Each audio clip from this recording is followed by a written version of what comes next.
they're just as fun as I remember. But going back to when I was in kindergarten, my classmates always tried to join in the fun, and here's the problem. They sort of did it wrong. Maybe they used a little bit too much yellow over here, maybe a little bit too much orange over there, but they did it wrong. So I would go over and tell them. Actually, no, I'd go over and destroy their work and say, no, you're doing it wrong, and destroy it. Because in my mind, there's the right way, and in everybody else's mind is the wrong way. But that's a conversation for another day, because I still may think that from time to time, or all the time. But in any event, after a couple weeks, none of my classmates joined in the fun, and I was okay with that because, again, they were doing it wrong. Now in kindergarten, I did make the attempt to socialize with my classmates. Oh, I did. I grew up in Indianapolis, where just like here, in the springtime, severe weather, a constant threat, or tomorrow. But anyway, I was obsessed with weather for two reasons. One, I was absolutely, well, I found it interesting. And two, I was absolutely deathly afraid of it, and I was sure every single day a tornado was going to come and wipe Indianapolis clean off the map. I was sure of it. So, picture this, I'm in kindergarten, having a conversation with my classmate, about such simple topics such as the National Weather Service and the threat of a tornado watch because of the jet stream that's intermingling with the low pressure system that's being influenced by a cold front that's bringing up some of the Gulf moisture. Yeah, my classmates, naturally, would just slowly go away from me, and I might as well have been speaking French, which I don't speak. But had I been speaking French, I think my classmates would have understood me more than all this weather technical jargon I was saying. But here is the problem.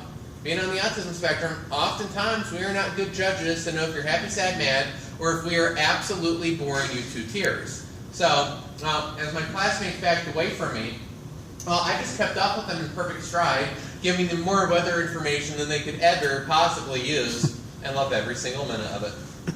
Took most of the school year, but eventually I realized nobody my own age was listening to a word I was saying. So I gravitated towards talking to adults, either because they knew what I was talking about, or they were very good at pretending on knowing what I was talking about. But in any event, in first grade, I loved recess. Most first graders love recess because it can run around, be loud, maybe be a bit on the obnoxious side, expel energy.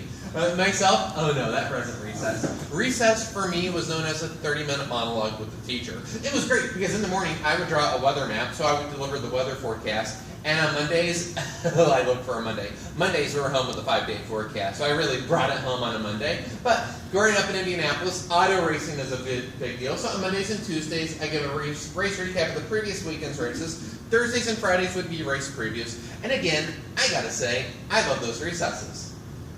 My first grade teacher, on the other hand, with about a month to go in the school year, she had finally had enough, and she looked at me and she said, Aaron, if you don't go play with the other kids right now, you're never going to recess again.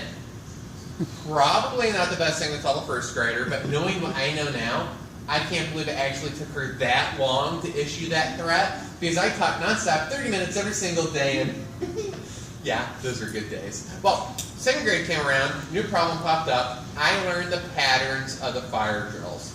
That may not sound like that big of a deal, but a high percentage of us, 80%. 80% of us on the autism spectrum are going to have a sensor issue in one form or another. And for some individuals, fluorescent lights just not going to really work out that well. Other individuals, certain types of fabrics may be too harsh. See that a lot of times with jeans or